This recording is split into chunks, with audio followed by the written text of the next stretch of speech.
Bonjour à toutes et à tous, je suis ravi de vous retrouver aujourd'hui. Aujourd'hui, c'est la vidéo, le petit classico du mois, les achats et réceptions du mois d'octobre 2024. Je suis ravi de vous retrouver pour cette vidéo. Ça y est, je commence à trouver mes marques sur Metz et, vous allez voir, je fais un petit peu parfois le tour des librairies parce qu'il y en a sur le chemin du boulot. Et du coup, on commence tout de suite avec l'OP qu'il y avait eu chez Panini Comics en début de mois. C'était alors le Marvel Day, je crois qu'ils ont appelé ça. Et donc j'ai pris le Magnéto, donc en gros dans la collection Must-Have, vous en achetiez deux et vous aviez un titre offert après, donc je vais vous montrer ça. Donc j'ai pris le Magnéto qui avait l'air très bien, c'est le kit je crois, c'est JC qui en avait parlé dans un Comics & Co. Et qui avait dit tout le bien qu'il pensait de ce titre-là. Et c'est un titre que j'avais repéré de longue date, que j'avais très envie de découvrir. En plus, il n'était pas très cher, c'est un must-have qui est, je crois, dans les 20 balles, ou un moins de 20 balles en tout cas. Voilà, donc ça, j'ai hâte de découvrir. La cover, elle est top, le dessin a l'air fou, et puis l'histoire avait l'air extra. Du coup, j'ai pris en deuxième, j'ai pris La Vision. Alors, j'en ai entendu beaucoup de bien également. Et également, j'étais très attiré par cette cover que je trouvais dingo. J'aime bien les trucs, des fois, un petit peu très graphiques comme ça. C'est Tom King, et visuellement, eh bien, ça a l'air bien sympa aussi.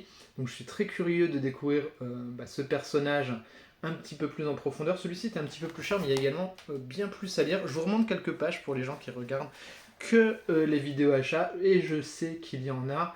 Donc voilà, je vous montre un petit peu l'intérieur. Donc c'était l'OP de Panini Comics, donc ce Marvel Day, et donc pour l'achat de deux must-have, vous aviez ce titre offert, Docteur Fatalis, jour de fatalisme. Je trouvais la cover très cool aussi, très visuelle, très pop culture, très colorée, c'était très sympa.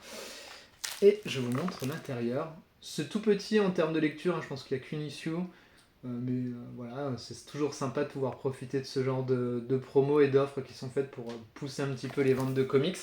Et pour le coup, ça fait partie des choses, maintenant que j'ai la chance d'être à Metz, je peux enfin profiter de ce genre d'OP. Parce que c'est vrai qu'à Fréjus, c'était toujours compliqué, puis c'est le genre d'OP, ça reste quand même de l'achat un petit peu d'impulsion, on va pas se mentir. Hein. Les deux titres précédents, j'avais pas forcément besoin de les avoir dans ma bibliothèque, ils étaient dans la wishlist depuis longtemps, mais ça fait partie du plaisir d'être en ville, et je les ai achetés chez Mommy Metz. Voilà, pour ceux qui connaissent, la boutique est très sympa, mais j'espère pouvoir revenir dessus plus longuement un jour. Croisons les doigts. En réception, service de presse, j'ai reçu le Rick and Morty chez iComics.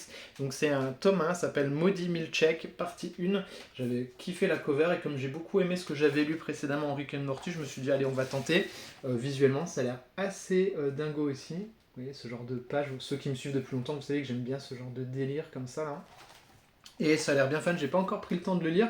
C'est un beau bébé, hein, parce qu'il est assez épais celui-ci.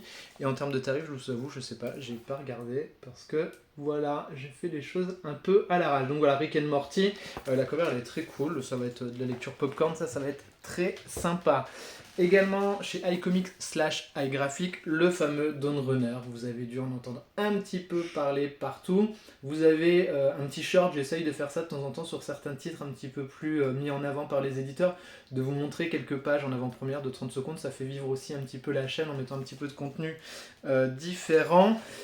Alors, ce titre-là, j'étais intrigué, je pense, comme pas mal de monde. J'ai vu passer beaucoup de previews, j'ai vu passer un petit peu toute la campagne marketing de iComics autour de ce titre en disant c'est le titre de l'année, c'est le titre de l'année. Je vous avoue, je me suis pas beaucoup projeté, j'avais vraiment envie de donner sa chance au produit, comme dirait mon pote Bilou, sans trop me spoiler. Et bien pour tout vous dire, j'ai lu le premier chapitre le week-end dernier. Je m'attendais à rien, j'ai pris une tartasse, du coup j'ai reposé le bouquin, je me suis dit je le lirai le week-end prochain, donc ce week-end-là où j'enregistre la vidéo, histoire d'avoir les idées claires et de pouvoir faire la lecture en mode non-stop, parce que ça a l'air vraiment assez dingo pour le coup. Mais en tout cas, vous aurez bien entendu la review qui arrivera très rapidement pour que je vous donne mon avis complet sur ce titre. Voilà, donc ça j'en dis pas plus ici. Mais voilà, je suis plutôt grave alléché par ce que je viens de lire sur ce premier chapitre. On continue chez Vestron. Alors, si vous suivez la chaîne régulièrement, vous avez peut-être vu passer ma review sur ce titre, Robocop versus Terminator. dans ma wishlist depuis super longtemps, mais il était plus édité, enfin en tout cas il était en rupture chez Vestron, et du coup il se revendait dans les 40 balles au moins sur Vinted, donc je me suis dit 40 balles ça fait quand même cher, là il est à 17,99 je crois, si je dis 17,95. Je vous renvoie à la vidéo complète, c'est une tuerie, c'est un très gros coup de cœur, j'ai adoré ce titre. Si vous aimez la pop culture et tout ce qui est délire des années 90 en mode de SF mais qui reste hyper moderne encore aujourd'hui en 2024, je vous invite à aller voir la review, c'est absolument magistral, franchement c'est une grosse claque, hein. Frank Miller et Walter Simonson au scénario et au dessin, voilà, vous avez deux icônes là et c'est un travail de ouf, franchement, même si ça peut paraître comme ça austère par moment, ça ne l'est pas du tout à la lecture, c'est vraiment une dinguerie, mais je vous renvoie à la vidéo pour que vous sachiez tout le bien que j'en pense. Du coup, et bien comme j'ai kiffé ma lecture, vous savez des fois je suis un peu gourmand, là je suis allé sur Vinted et j'ai continué chez Vestron, j'ai pris ce titre là, donc autour de Terminator par Brian Wood, ça s'appelle Sector War, je sais pas du tout ce que ça vaut, mais j'étais tellement hypé par ma lecture que je me suis dit il faut quand même que je pousse un petit peu sur ces histoires annexes autour d'icônes de la pop culture que j'adore. Donc j'ai pris celui-ci, c'était un lot, et Terminator Tempest, que j'avais repéré depuis longtemps, mais je savais pas ce que ça valait. Mais je vous dis, hein, comme j'étais tellement hype par ma lecture, je me suis dit c'est pas grave. J'ai touché les deux, frais Vinted plus frais de port pour 20 balles, ça fait 10 balles le comics. Ils sont quasi comme neufs, donc je prends pas un très grand risque à ma lecture. Voilà. Moi j'adore Terminator de base, on va voir si ça fait le taf ou pas. On continue avec... Ah ouais, alors si vous avez vu pareil la chaîne depuis le début et que vous regardez un peu tout ce qui sort, vous avez vu que j'ai fait une chronique de ENIAC il n'y a pas longtemps. J'avais trouvé le titre très cool chez Bliss. Du coup, je vous avais dit que je voulais découvrir la suite des titres qui sortent chez Bad ID. Donc Pirate Queen que j'ai trouvé en neuf parce qu'il est assez compliqué à trouver. On reste sur ce grand format, je vous renvoie à la vidéo d'ENIAC, les titres se ressemblent tous en termes de fabrication pour le moment. J'adorais la cover, je la trouve absolument magnifique. Je l'ai lu, je vais vous faire la vidéo très vite, j'ai adoré. Franchement, c'était tellement bien. Donc voilà, j'ai trop hâte de vous en parler, c'était trop cool. Ça vaut 22 balles, l'édition elle est très belle. Après, c'est un peu difficile à trouver par moment. Alors, je suis passé dans la Fnac à Metz, il en restait un. Je suis passé, là, je l'ai pris chez Momi, celui-ci, avec une carte cadeau. Il en restait un aussi. Enfin voilà, je crois qu'ils en ont re-rentré depuis. Donc peut-être qu'il y a eu un retirage chez Bliss. Et du coup, j'ai pris Tankers également, avec des dinosaures et des grosses sulfateuses. Voilà, en mode série B popcorn. On va voir ce que ça donne. Visuellement, ça a l'air très joli aussi en termes de colorisation. Ça a l'air cool. Je ne l'ai pas encore lu, je vous dis ça très vite, hein, parce que vraiment j'ai kiffé. Puis ça a l'air d'être le genre de titre qui se lit assez facilement, donc voilà. Après j'ai quelques potos qui m'ont dit sur Instagram, c'était pas ouf. Donc voilà, on va voir ce que ça donne. Je vous ferai le retour, bien entendu, en toute objectivité, comme d'habitude. Donc Tankers chez Bliss, toujours Bad ID.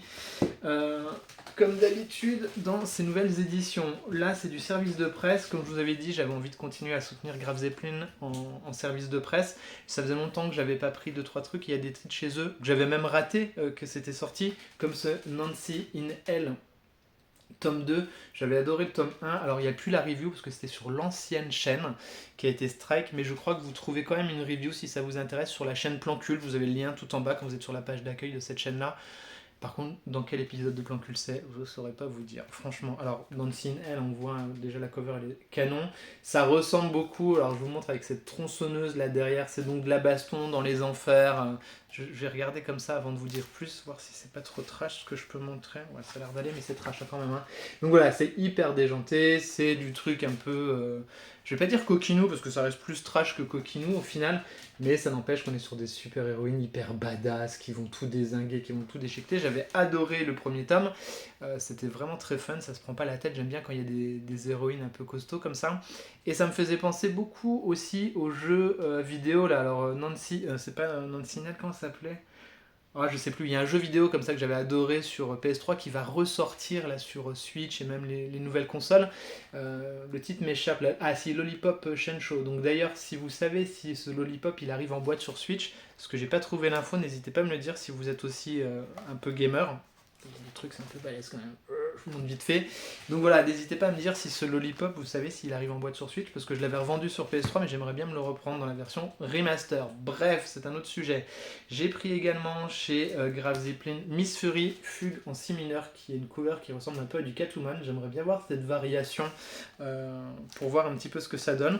J'avais trouvé le dessin cool et le pitch avait l'air bien sympa, donc je suis très curieux de vous parler de ce titre-là. Je me mets la tête là et je vous montre un petit peu les dessins. Ça a l'air cool, ça avait l'air pareil, assez fun, un peu en mode popcorn, et puis super-héroïne féministe, moi j'aime bien ce genre de titre. Et on continue toujours avec des super-héroïnes, des héroïnes badass, hein. Graf Zeppelin, ils font souvent ça avec ce Red Sonja. Donc ça c'est le tome 2, ça s'appelle L'Art des Flammes et du Sang. Le premier tome, ça s'appelait La Reine des Fléaux, j'avais adoré, pareil, chronique sur l'ancienne chaîne qui a été strike, mais vous retrouvez des chroniques quand même sur Plan Culte. Et ça je vous montre, c'était très cool, j'adore le personnage de Red Sonja. Et la très bonne nouvelle, quand j'ai fait la demande de service presse auprès de la chargée de com, elle m'a dit que le tome 3 qui clôture la série arrive bientôt. Donc ça c'est cool, parce que des fois c'est vrai qu'on a du temps, ça met du temps à arriver un peu les suites des fois chez Graf. Et là pour le coup ça arrive et on aura une histoire complète sous 3 tomes. Alors comme d'habitude chez eux c'est plutôt cool en termes de tarifs, voilà c'est 17 € avec une belle édition cartonnée, vous avez de quoi lire, franchement c'est un éditeur, je vous dis, moi j'aime bien découvrir leurs titres parce que ça sort de ce qu'on a l'habitude de voir un petit peu partout. Donc là on était dans la partie très comics chez Graf, j'ai pris 2 choses qui m'intéressaient. Alors ça ressemble plus à de la BD, on va dire franco-belge entre guillemets, mais à la lecture, je n'aurai pas jusque-là quand même. Ça s'appelle Eva, Chronique de l'Inframonde.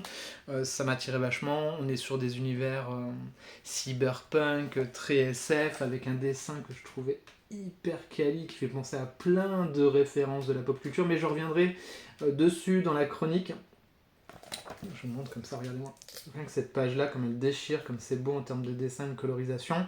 On reviendra sur le titre parce que je suis un peu mi-figue mi-raisin sur ce titre-là. En fait, c'est un titre qui est trop généreux et qui est bourré de trop d'idées. Mais bon, on reviendra dessus complètement.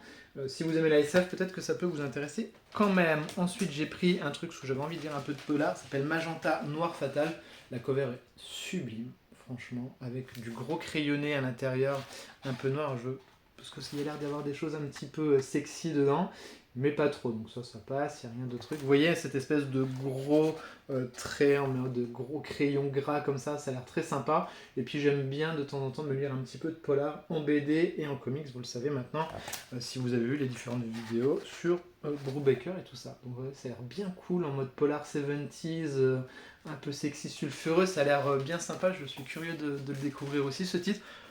Je vous ai pas donné les prix de tout, ça vaut 19 €, plutôt accessible, c'est du grand format. Et dernier titre reçu en service de presse, c'est le fameux Judas chez 404 Graphiques. Donc ça, vous avez la review, je l'ai faite hier ou avant-hier, il y a quelques jours. Bon, c'est sublime, hein. Je vous laisse aller voir la vidéo pour vous faire une idée complète de ce que c'est. Déjà la cover, elle est sublime, hein. Franchement la cover elle est magnifique, ça pourrait être une affiche... ou une belle œuvre dans un salon, dans une pièce, franchement c'est absolument sublime. Un titre vraiment fort intéressant, comme d'habitude, chez 404 Graphiques. On sait qu'ils mettent vraiment beaucoup de soin dans ce qu'ils font et beaucoup d'engagement dans les titres qui sont choisis et sélectionnés. Mais je vous renvoie à la review, je vous renvoie à Comics & Co, où on a pu échanger avec Nicolas Beaujouan. Enfin, je vous renvoie à tout le contenu qui existe déjà sur la chaîne, parce que là, vous avez de quoi satisfaire votre curiosité si ça vous intéresse. Voilà pour les achats et réceptions de ce mois d'octobre. Donc comme je vous l'avais dit la dernière fois, j'essaye de mixer plus les SP et les trucs que j'achète moi. Là ce mois-ci il y avait un peu plus de SP parce que j'ai fait une demande à Graf maintenant que j'ai ma nouvelle adresse ici sur Metz. Et j'essaye de prendre soit des séries vraiment que j'ai envie de continuer, hein, comme le Nancy L ou le Red Sonja, et puis sinon de prendre des récits, du one shot, des récits complets, histoire de mieux structurer mes lectures. Parce que là, même si j'avais pas encore eu le temps de reprendre un rythme de lecture classique, avec ça fait qu'un mois que j'ai pris mon nouveau taf, donc du coup vous savez ce que c'est quand vous débutez dans un nouvel endroit, vous mettez beaucoup d'énergie dans votre travail au début, mais maintenant que je vais reprendre un rythme de lecture classique, on va dire que ce sera plus simple pour vous faire les reviews. Voilà, j'espère que cette vidéo vous a plu et intéressé. Si vous découvrez la chaîne avec cette vidéo, n'hésitez pas à vous abonner, ça fait super plaisir. N'hésitez pas à la liker, la partager, la commenter si le contenu vous a plu. Et moi je vous dis à très vite pour pas mal de reviews qui vont arriver sur la chaîne d'ici les prochaines semaines. Et bientôt un Comics & Co également. Voilà, prenez soin de vous, bisous les amis.